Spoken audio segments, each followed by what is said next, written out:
السلام عليكم ورحمة الله وبركاته. المباريات المتبقية من الأسبوع الخامس كنا اتكلمنا عن مباراتين، زمالك وإنبي وبيراميدز والمصري. باقي الأسبوع فاركو والجونة.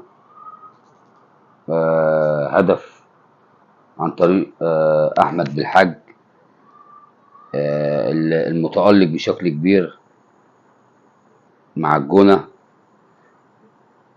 ويقدر الجونة إن يحصد أول فوز هذا الموسم، أول 3 نقاط. كان يتعادل مباراتين وليه مباراة مؤجلة مع النادي الأهلي، وهزم مباراة من زد وسموحة. مباراة متكافئة في الشوط الأول، ثم هدف من خطأ ساذج جدا من هاني سليمان يحرز زيكو الهداف الكبير. ما تهزرش مع زيكو، خد واحد هاني، افتكر نفسه فيرود، خد واحد وعايز ياخد زيكو، راح قاطع منه وحاطط، يتقدم بهدف. ثم يقدر سموحة يتعادل عن طريق عمرو كلاوة علشان تنتهي المباراة بنقطة لكل فريق. الاتحاد والمقاولين بقى اللي مباراة نار يا حبيبي نار. هدف في بداية المباراة في الدقيقة الثالثة عن طريق أحمد علاء، ثم يرد مبولولو هداف الدوري حتى الآن. ما كانت أهداف مبولولو اتكلمنا عليه كتير طبعا. ثم هدف تاني للاتحاد في الدقيقة 21 عن طريق بواتينج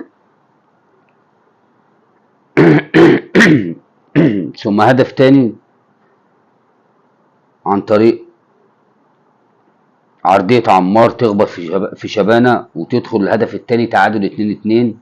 ويقدر إسلام أبو سليمة بكرة مباغتة يحطها بدماغه في الدقيقة 87 عشان يقضوا على أمال المقاولين وياخدوا 3 نقاط مهمة.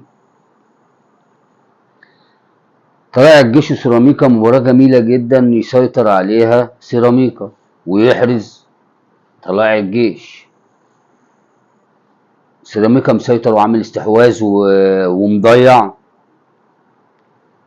ثم كرة من ضربة رأسية لجودون إيكوري، من ضربة رأسية لإيكوري. يحاول سيراميكا بكل الطرق لكن ما يقدرش إن هو يحرز هدف التعادل عشان يرجع المباراة، ما يقدرش. ويقدر الجيش يخطف من سيراميكا المباراة. متهيألي خطفها بسيوني بخبرة، و3 نقاط مهمين للجيش. ثم أسوأ مباراة معانا في الدوري الداخلية والإسماعيلي، مباراة ما فيهاش أي حاجة في الكورة إلا ضربة جزاء ضائعة، ومش عارف الإسماعيلي رايح فين. اتكلمنا من أول الدوري، يمكن عملت فيديو وقلت الإسماعيلي الموسم ده هيعاني، وكان عمل ماتش كويس جدا على الاتحاد، وفعلا زي ما أنا ما قلت الإسماعيلي بيعاني وهيعاني. البنك وفيوتشر، هدف في الدقيقة 4 للبنك الأهلي من سعيد سمبوريه من ضربة رأس. ثم قبل نهاية الشوط الأولاني يقدر فيوتشر إن يعود، مودرن فيوتشر إن يعود للمباراة عن طريق أيمن الصفاقسي بضربة رأس. والشوط الثاني ضغط من فيوتشر حتى أحرز هدف قاتل في الدقيقة 87 ليقضي على آمال البنك اللي انهزم ال5 مباريات. البنك الموسم ده أو حتى الآن مش شايف. فيوتشر ماشي خطوة خطوة بصراحة، وفرقة برضو يعني نحطها في خندق فرق القمة مع